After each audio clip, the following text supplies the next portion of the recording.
Question number 50. Give possible expression for the length and breadth of each of the following rectangles in which their areas are given. हमें यहाँ पर कुछ rectangle के area दिए गए हैं एंड उसके ऊपर से हमें उसकी रेक्टेंगल की लेंथ एंड उसकी ब्रेथ फाइंड करनी है। तो एक रेक्टेंगल इस तरह से होता है बच्चों, ठीक है, स्क्वायर जैसा लगता है बट ये रेक्टेंगल हम मान लेते हैं, और ये इसकी लेंथ होती है एंड इसकी ये ब्रीथ होती है, ठीक है। और इसका एरिया क्या होता है, L इंटू बी, और मुझे यहाँ पर फाइनल एरिया दिया गया है और मुझे L एंड B को फाइंड करना है, ठीक है। तो इसको फाइंड करने के लिए हम इसको फैक्टराइज करेंगे। सो यहाँ पर 25a² माइनस 35a प्लस 12, ठीक है। अब मुझे इस 35 के दो ऐसे पार्ट करने हैं जिससे उसका मल्टीप्लाई कितना होना चाहिए, 25 एंड 12 के मल्टीप्लाई का जितना हो उसका इतना मल्टीप्लाई होना चाहिए। तो इसके लिए हम सबसे पहले 12 एंड 25 को मल्टीप्लाई कराएंगे। सो 12 इंटू 25 इज इक्वल्स टू 4, 12 5 से 60। सो इन दिनों का सम मल्टीप्लाई 300 आना चाहिए, ठीक है। हमें 35 के ऐसे पार्ट करने पड़ेंगे जिससे इन दोनों का सम 300 आए। तो हम सबसे पहले इसके लिए 300 के एक पार्ट करेंगे कि किसका मल्टीप्लाई 300 होता है। तो 300 यानी कि 1 into 300, 2 into 150, 100 into 3, 75 into 4, 60 into 5, ठीक है। फिर क्या आएगा, 6 आएगा, 6 इंटू 50, 7 से नहीं होगा, 8 से शायद हो सकता है, ट्राई नहीं करेगा उसका, 10 से होगा, 12 से होगा मे बी। सो 12 से ट्राई करते हैं, 12 से हो रहा है, ओके। सो 12 इंटू 25, ठीक है, ये तो यहीं पर दे ही रखा है। फिर आगे 14 से 15 से ट्राई करते हैं। सो 15 अपन 300, सो 2 0, 15 इंटू 20 यानी कि 35 होता है, सॉरी 15 इंटू 20 यानी कि 300 एंड दोनों का multiply 15 plus 20 is equals to 35, यानी कि मैं 35 के दो पार्ट कर सकता हूँ, एक 15 एंड एक 20। सो यहाँ पर मैं लिखूँगा 25a² minus 20a minus 15a plus 12, ठीक है, क्योंकि 20 एंड 15 का मल्टीप्लाई 300 होता है जो मुझे चाहिए था, और दोनों का सम भी 35 होता है यहाँ पर। सो यहाँ पर से मैं कॉमन लूँगा 5a और मेरे पास यहाँ पर बचेगा 5a माइनस 4, और यहाँ पर भी मैं कॉमन लूँगा -3 को कॉमन ले सकता हूँ यहाँ पर से, और लास्ट में बचेगा 5a माइनस 4। ये रफ वर्क वाली जगह है। तो यहाँ पर 5a माइनस 4 दोनों में कॉमन है, और बचा मेरे पास 3, यानी कि मैंने इसके दो फैक्टर निकाला। अब एरिया क्या होता है, L इंटू बी, तो यहाँ पर ये इसका L हो गया या इसका ब्रीथ यानी कि बी, ठीक है।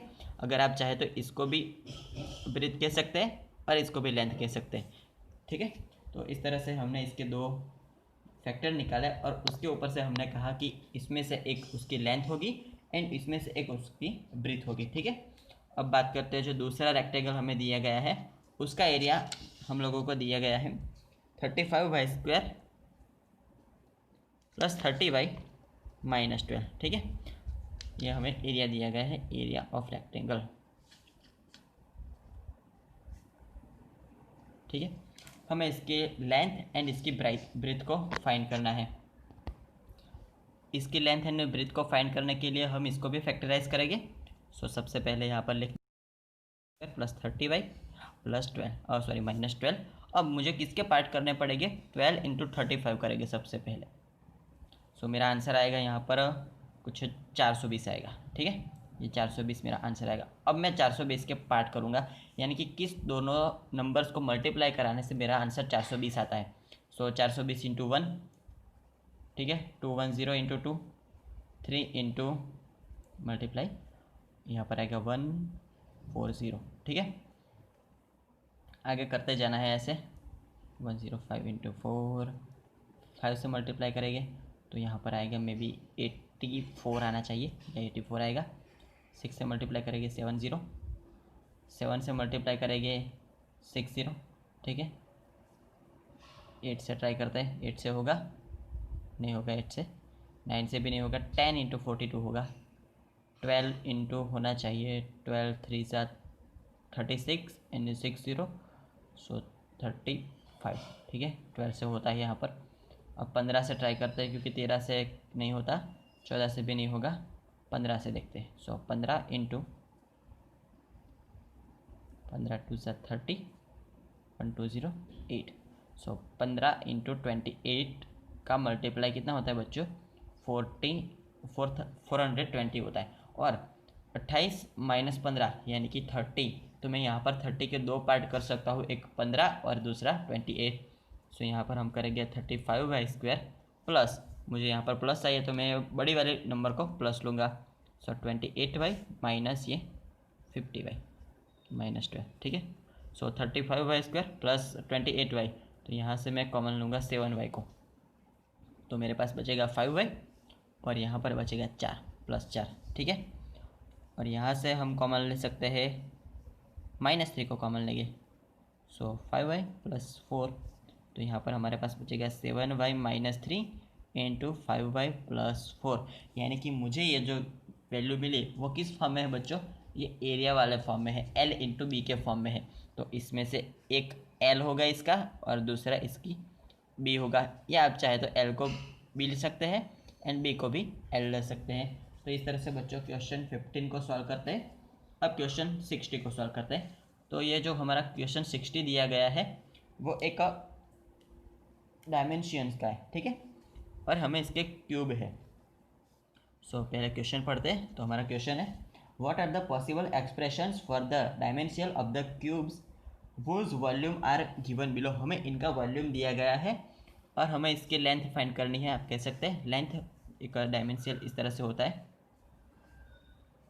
ठीक है, आपको ये आएगा आगे, बट हम समझ लेते हैं डायमेंशियल किसको कहते हैं। तो ये इस तरह से होता है, यहाँ पर मैंने ड्रॉ किया है।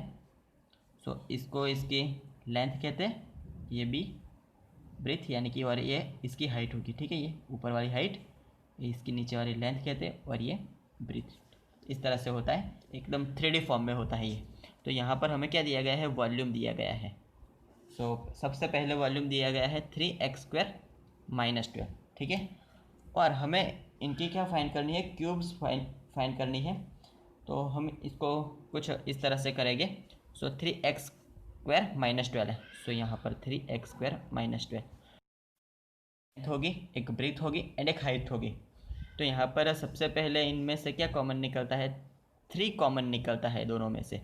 सो 3 कॉमन निकलेगा तो बचेगा x² माइनस 4, ठीक है।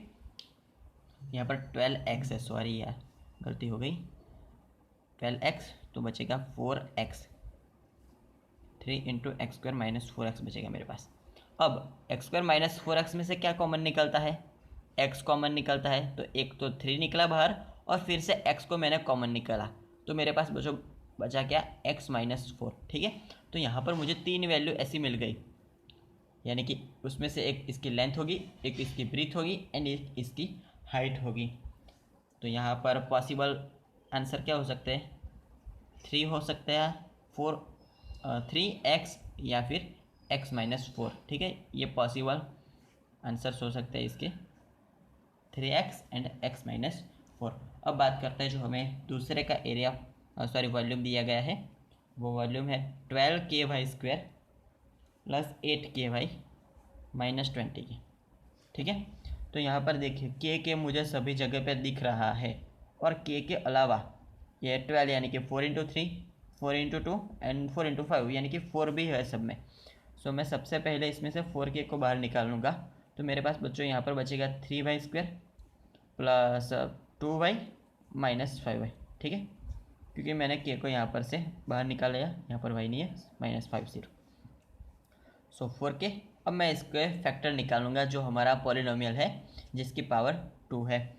सो 3y² plus 5y minus 3y minus 5, क्योंकि 5 इंटू 3 50 होते हैं एंड 50 की ये दो ऐसे पार्ट है जिससे मुझे इसका जो सम है वो 2 मिल रहा है एंड दोनों को मल्टीप्लाई भी 50 हो रहा है, 5y माइनस 3। सो 4k, तो यहाँ पर से एक तो मेरे पास 4k है, उसके अलावा यहाँ पर से बच्चों कॉमन निकलता है, y कॉमन निकलेगा यहाँ से। सो पहले वाले में से y कॉमन निकलेगा, सो 3y प्लस 5 बचेगा मेरे पास। यहाँ पर से कुछ कॉमन नहीं निकलेगा बट -1 तो निकलेगा ना। सो यहाँ पर 3y प्लस 5, ठीक है। सो 4k इंटू 3y प्लस 5 दोनों में कॉमन है, सो 3y प्लस 5 और यहाँ पर लास्ट में बचा y माइनस ये 1, y माइनस 1। तो यहाँ पर भी मुझे 3 वैल्यू मैंने फाइंड की है। इसमें से एक लेंथ होगी इसकी, एक ब्रीथ होगी और दूसरी और तीसरी इसकी हाइट होगी। आप चाहे किसी को भी लेंथ कह सकते हैं, किसी को भी ब्रीथ कह सकते हैं एंड किसी को भी हाइट कह सकते हैं, क्योंकि यहाँ पर हमें कुछ मेंशन नहीं करा है कि हाइट कितनी होनी चाहिए या ब्रीथ कितनी होनी चाहिए, लेंथ हमेशा ब्रीथ से ज़्यादा होनी चाहिए, ऐसा कुछ हमें कहा नहीं है। हमें सिर्फ पॉसिबल आंसर यहाँ पर फाइंड करना है। तो यहाँ पर हमारा पॉसिबल आंसर होगा, 3 पॉसिबल आंसर हो गए यहाँ पर। 4k होगा, 3y प्लस 5 और y माइनस 1, ठीक है। तो ये होगा बच्चों इसका solution. So thank you for watching this video.